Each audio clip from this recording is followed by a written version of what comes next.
동아시아의 구조에서는 신이라고 하는 건 선택 구조예요. 저런 유일신을 믿는 구조에서는 신은 복종 구조입니다. 이슬람이 복종이라는 뜻이에요. 신에게 복종한다는 뜻이에요. 절대적 복종을 얘기하는 거예요. 그래서 신에 대한 판단이 완전히 달라요. 신에 대한 판단이 완전히 달라. 이 부분을 사실 이해하실 필요가 있어요. 그리고 헬레니즘과 헤브라이즘은 섞이면서 어떤 일이 벌어지냐면 헬레니즘 시절, 그리스 로마 신화에 있을 때는 인간 중심적이에요. 신도, 지난 시간에 제가 그런 얘기 했었잖아요. 신인 동형 동성설. 그래서 인간과 비슷한, 하지만 인간보다 센 그런 존재를 추구했다고. 그래서 어떻게 보면 굉장히 인간적이에요. 그래서 인본주의적 관점, 이 헬레니즘이에요. 유럽 사람들은 이렇게 생각하는 거예요. 이렇게. 그리고 그 다음에 중세가 되면 헤브라이즘, 신적인 게 들어오는 거지. 신중심. 이걸 뭐라고 얘기하냐면 중세 암흑시대라고 하는 거예요. 기독교인들 중에서 불교인들한테 딴지 걸을 때 뭐라고 그러냐면 불교 믿으면 다 못 산대. 못 사는 나라고 기독교 믿으면 잘 사는 나라래. 유럽이 잘 살게 된 거는 신을 버린 뒤부터 잘 사는 거예요. 정확하게 말하면. 그리고 동아시아나 인도가 몰락한 거는 불교를 버린 뒤부터 몰락해요. 불교가 번성했을 때 동아시아가 세계 최강이었어요. 수나라, 당나라 때 세계 최강이었어요. 인도도 마찬가지예요. 불교가 번성했을 때가 인도가 제일 잘 나갈 때예요. 인도 전 역사에서. 그리고 유럽은 기독교 있을 때 우리보다 훨씬 못 살았었어. 그리고 나서 르네상스라고 하는 신중심을 깨버리는 거잖아요. 중세 암흑시대. 마녀 사냥으로 여자 하나 불에다 꽂고 있고 수백만을 꽂았어. 그렇게 꽂고 있고 그러다가 르네상스 다시 인본주의로 돌아가는 거잖아요. 신을 버리고 난 뒤부터 잘 사는 거예요.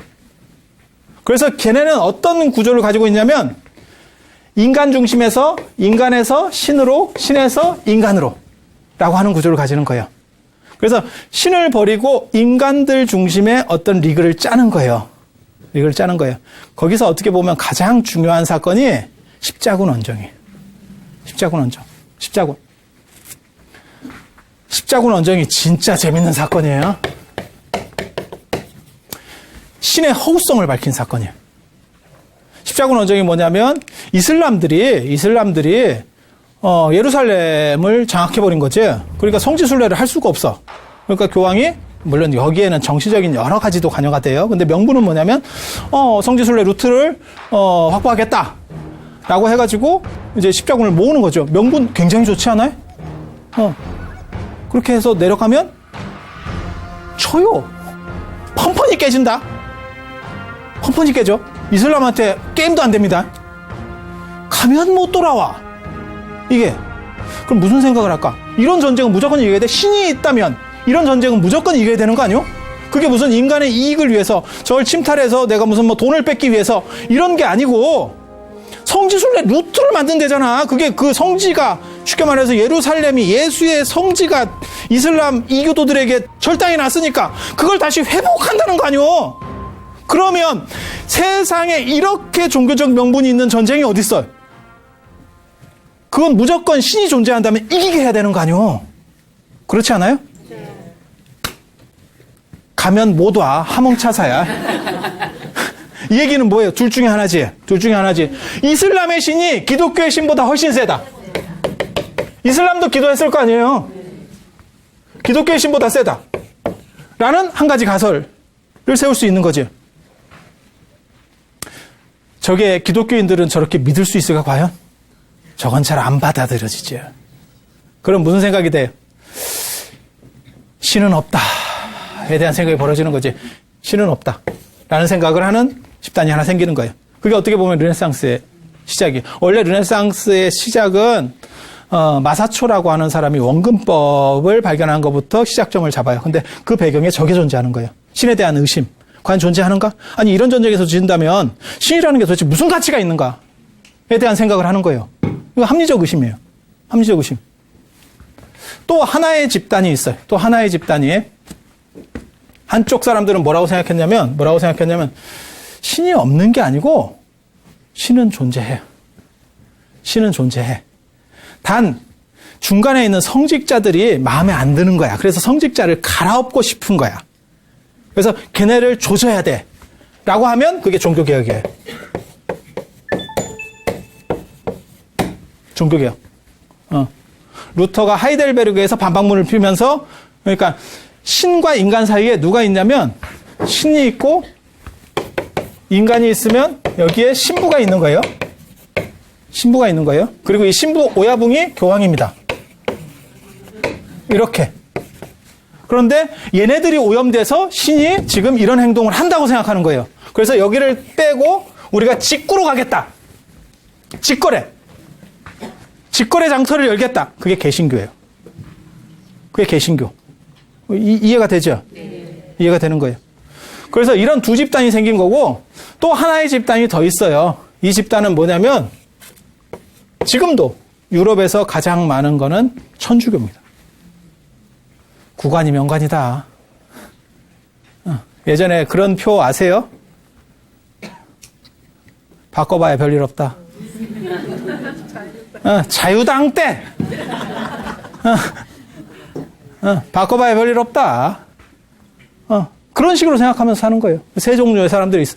이 중에서 가장 핵심적인 게 누구냐면 이쪽이었죠. 그게 이런 사람들에 의해서 르네상스가 시작되고 그 다음에 유럽이 송들이 이제 바뀌기 시작하는 거죠. 바뀌기 시작하는 거예요. 그래서 신을 거부하는 게 르네상스예요. 인본 중심. 그래서 그 뒤부터 뭐가 나오냐면 그림에서 사람들을 보통 이제 그리기 시작하는 거예요. 원래는 중세 유럽 때까지는 종교화, 그걸 성화라고 걔네는 이름을 붙여, 이름도 꼭 잘 지어내요. 하고 성화라 하니까 다른 표현 쓰기도 어렵고 마치 그게 이름으로 오염시키는 작전이지. 중국도 마찬가지거든. 중국 이렇게 하니까 불러줄 때마다 지네는 중앙, 우리는 변방 이렇게 되는 거예요. 걔네는 이름을 성화라고 하니까 꼭 그 예수 생일도 성탄절 이러니까 참 그래 이름 잘 지어낸다고. 그래서 성화라고 걔네는 그렇게 얘기하는데 거기서는 기독교와 관련된 그림들만 주로 그렸어요. 그런데 기독교 그림이 아니고 인간을 그리고 싶은 거야. 이제 인간 중심적으로 바뀌니까. 신을 버리고 인간 중심적으로 바뀌니까 그렇게 해서 나타나는 게 바로 인간을 그렸느냐? 못 그렸어요. 그래서 신은 신인데 다른 신을 그려. 그게 그리스 로마 신화에 나오는 신들을 그리는 거야. 그래서 뭐 조개 위에 비너스 뭐 이런 거 있잖아요. 그런 거 봤지? 새로 태어났는데 가릴 건 다 가리고. 내가 그거 딱 보면서 내가 무슨 생각했냐면, 이거 부처님하고 똑같은데? 부처님도 그 탄생불 이렇게 보면 처음 태어났는데 가릴 건 다 가렸다? 이게 참 묘하다. 이렇게. 그래서 처음에는 기독교적인 그림들만 그리다가 이제 인본 중심적으로, 인간 중심적으로 여기서 탈피하는 거예요. 그래서 그리스 로마의 신들을 그리기 시작해요. 그 다음 단계가 되면 어떻게 돼요? 이제 신도 빼버리고 인간을 그리기 시작해요. 인간을 그리기 시작해요. 그 인간, 누구를 그렸을까요? 처음에는 귀족들을 그리는 거예요. 돈 있는 사람들. 그래서 귀족을 맨 처음에 그리고 신분이 높은 사람들을 그리고 그래서 루브르나 이런 데 가보면 그런 사람들 초상화 많이 있죠.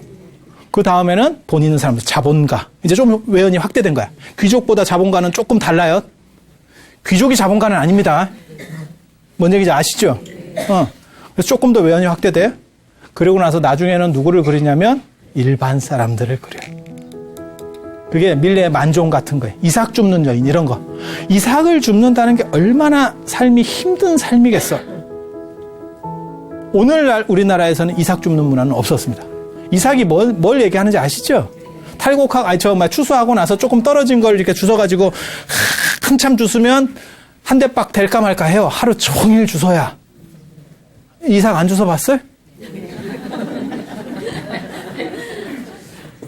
우리나라 옛날에 있던 걸 얘기하는데 어디 이민을 왔나 이해를 못하겠는데 아무튼 그런 거예요. 그런 사람들을 그린다는 게 뭐예요? 회화의 소재가 경건한 데서 우리 일상으로 내려간다는 거예요. 요즘 유행하는 말 중에 소확행 이런 거 있죠. 내 주변에 있는 것들에 대해서 관점을 한계해서 내가 행복할 수 있다. 점점 밑으로다가 저변이 넓어지는 걸 의미하는 거예요. 이해가 됩니까? 그런 식으로 발전해 가는 거예요. 그러다가 맨 마지막에 이제 1882년이 되면 니체가 뭐라 그러냐면 신은 죽었다. 신은 죽었다. 그래서 신의 종언을 선언하는 거죠. 신이 죽으면 우리는 누가 구원해 줄까? 쟤네는 구원 문화가 있는데 우리는 구원 안 받아도 돼 굳이. 동아시아 전통에서는 그냥 바르게 살면 되는 거지 굳이 구원 안 받아도 돼. 근데 쟤네는 구원 전통이 있거든. 그럼 누가 구원해 줄까?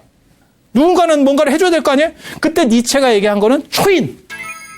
인간 중에서 훨씬 강력한 인간이 나타나서 문제를 해결하고 구원해 줄 거다라고 얘기하는 거예요. 그렇게 해서 등장하는 게 누구냐면 맨 처음에는 이게 굉장히 재밌어요. 이게 마블 시리즈 뭐 이런 것들이 나오기 시작하는 거예요. 그래서 맨 처음에 이제 나오는 게 외계에서 와가지고 짱 노릇하는 사람이 있어. 슈퍼맨. 뭐 이런 놈이 나와. 인간은 인간인데 사뭇 달라. 뭐 뭐든지 할 수 있어. 근데 생각해봐요. 그렇게 센 놈이 굳이 사람들을 계속 구원하고 있을까? 귀찮지 않아요? 근데 신에 대한 신을 인간적 방식으로 또 다르게 투영하고 있는 거예요. 그게 슈퍼맨 같은 것들이에요. 근데 슈퍼맨은 외계인이잖아. 그러니까 우리랑은 좀 다르잖아. 그러니까 다시 인본주의적인 게 좀 더 들어가면 어떻게 돼요? 그러면 뭐 스파이더맨 같이 거미한테 물렸더니 내가 이제 돌연변이가 된 거야. 그래서 나는 인간은 인간이야. 스파이더맨은. 그렇지만 또 다른 능력을 가지고 사람들을 구원해 주는 거지. 그런 거예요. 헐크 방사선을 쐬가지고 녹조 라떼를 입고 이렇게 해가지고 댕기는 거요. 그러면서도 구원을 해. 문제를 해결하고 홍길동이 된 거야. 되게 재밌지 않아? 그리고 실제로 어떻게 보면 인본주의적인 관점에서 일반 인간이 구원자로 등장하는 가장 단초를 연 건 어떻게 보면 배트맨이에요. 운동 열심히 해가지고 푸시업 해가지고 몸짱 돼서 이런 박쥐 같은 거 하나 달고 이렇게 댕기면서 이렇게 하는 거요. 그러다가 최근에 뭐 꼭 최근은 아니고 우리에게 처음으로 알려진 게 누구냐면 아이언맨이죠. 과학을 통한 초인. 과학을 통한 초인. 과학이 너희를 자유롭게 할 것이다 라고 하는 메시지가 그 안에 존재하는 거예요. 진짜 그럴까? 과학이 과연 우리를 행복하게 해줄 수 있을까? 과학이 편리하게 해줄 수는 있어. 그건 100% 동의해요. 왜? 세탁기가 없을 때보다 세탁기가 있을 때 더 편해졌죠. 예전에 수도가에서 여러분은 뭐 수도가도 모를 거예요. 그 전에 이제 동네 우물에서 물을 길어와서 이렇게 항아리에 떠서 떠오고 이 시대를 여러분이 살았던 분이잖아. 얼마나 힘들어. 그런데 그게 박정희 세대 때 집집마다 우물을 뚫는 식으로 얼마나 행복해. 그 다음에 집에서 수도관이 깔려가지고 집에서 물을 틀면 수돗물이 나와.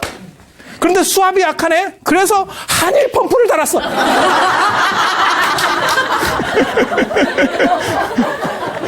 이해가 되죠?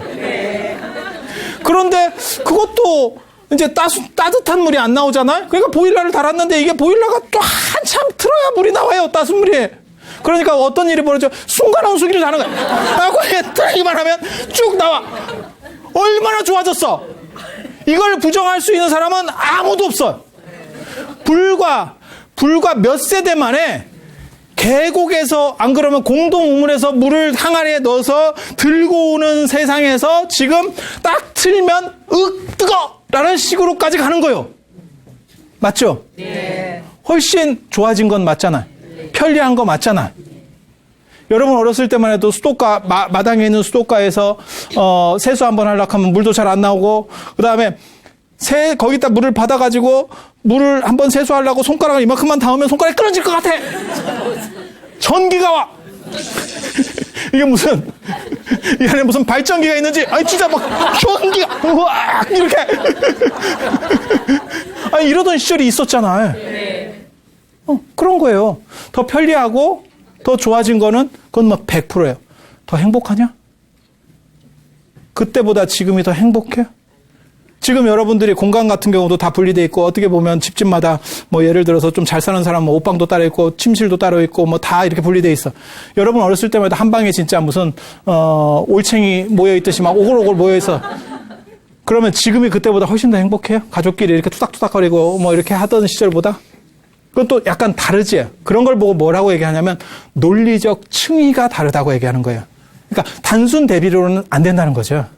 그래서 여러분들도 그런 생각 많이 해보셨을 거예요. 행복에 대해 생각하다 보면 어렸을 때 추억 뭐 이런 것들이 오히려 떠오르지 않아요? 애들이 한갑이라고 해서 유럽을 보내준 것보다 어렸을 때 이렇게 무슨 공기 같은 거 하고 이런 추억 아련하게 떠오르지 않아요? 아니 그렇지 않아요? 그래서 여러 가지 거리들이 많이 있어요. 거리들이 많이 있는데 이거는 한 가지 방향으로 사실 재단될 수는 없어요. 인간이라고 하는 건 한 가지 방향으로 재단될 수는 없고 단지 여기서 얘기하는 거는 봐봐요. 인간으로서 끝났다는 거고 그 맨 마지막에 아이언맨이 있다는 거예요. 근데 그 아이언맨의 3를 보면 굉장히 재밌어요. 처음에 아이언맨이 대단한 거는 토니 스타크라고 하는 주인공이 어떤 슈트를 입으면서 자기가 초인이 되는 거예요. 그런데 아이언맨 3를 보면 저는 그 영화를 보면서 굉장히 놀랐거든. 진짜 초인은 누구냐? 슈트를 벗어버린 내 자신, 불완전한 내 자신이 초인이다 라고 말하는 거예요. 그게 인본주의, 쟤네가 말하는 유럽식의 인본주의. 그래서 쟤네는 신에서 인간으로, 인간에서 다시 신으로, 그리고 다시 인간으로 이렇게 끝나는 거예요. 봐봐, 헬레니즘, 인간에서 신으로, 신에서 인간으로, 이게 서양 사람들이 하는 거고 그 마지막 궁극점에 지금 과학이라는 부분, 그리고 그걸 통해서 얼마나 인간은 행복할 수 있는가까지 오는 거예요. 힌두교는 다릅니다. 인도는 다릅니다. 인도는 맨 처음에 신을 믿었다가 부처님 이전 얘기예요. 불교가 움직이면서 인간 중심으로 바뀌어요. 불교의 가장 큰 특징 중 하나 제가 말씀드리거든요. 부처님은 가운데 크게 앉아 계셔요. 옆에 신중단에 보면 신들이 졸업 사진 찍듯이 빽빽하게 서 있어. 얼굴을 막 이렇게 내밀면서 얼굴만 나와, 얼굴만. 뒤에 승 놈은 얼굴만 나와. 그게 불교에서 신의 위치에, 불교는 신을 인정해요. 하지만 신을 절대시하지 않아. 나중에 이런 얘기를 또 해드릴 거예요. 왜 그런 구조들이 나오는지에 대해서. 그런데 봐봐, 부처님 이전에 신을 절대적으로 믿는 구조에서 불교와 자이나교 같이 신을 상대화시키는 쪽으로다가 바뀌어요. 그러니까 인본주의로 바뀌어요. 인간 중심으로. 그 뒤에 다시 불교를 버리고 힌두교라는 신으로 돌아가. 얘네 구조는 이렇게 돼. 그래서 쟤네는 신으로 끝나 있는 거예요. 유럽은 인간으로 끝나 있는 거고. 그리고 굉장히 재밌는 거는 사실 중국이에요. 중국도 동아시아 문화도 여러분 생각할 때는 우리가 절대적인 신을 한 번이라도 믿어봤습니까? 아닙니다. 실제로 신을 절대적으로 믿던 시대가 있었어요. 이 동아시아 전통에도. 그러다가 어느 순간 신이라는 게 저건 쓰레기야 라고 하는 생각이 번뜩 든 적이 있어요. 그 뒤부터 사실 신에 대한 환상이 완전히 무너져요. 그리고 신이 무너진 상황에서 우리가 의지할 거는 뭐냐? 그거는 권력, 돈이다 라는 생각들을 하게 되면서 동아시아는 물질주의로 움직여요. 그리고 그 물질주의를 견제하는 수단으로서 인의 도덕이라고 하는 윤리 개념들이 들어오는 거예요. 그래서 이런 이야기들,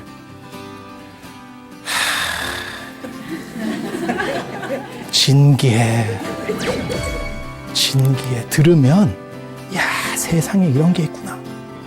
동아시아 전통에 기독교보다도 훨씬 강력하게 신을 믿던 시절이 있었어요. 진짜 놀라운 이야기가 있어요. 그 놀라운 이야기 언제 할 것 같아요?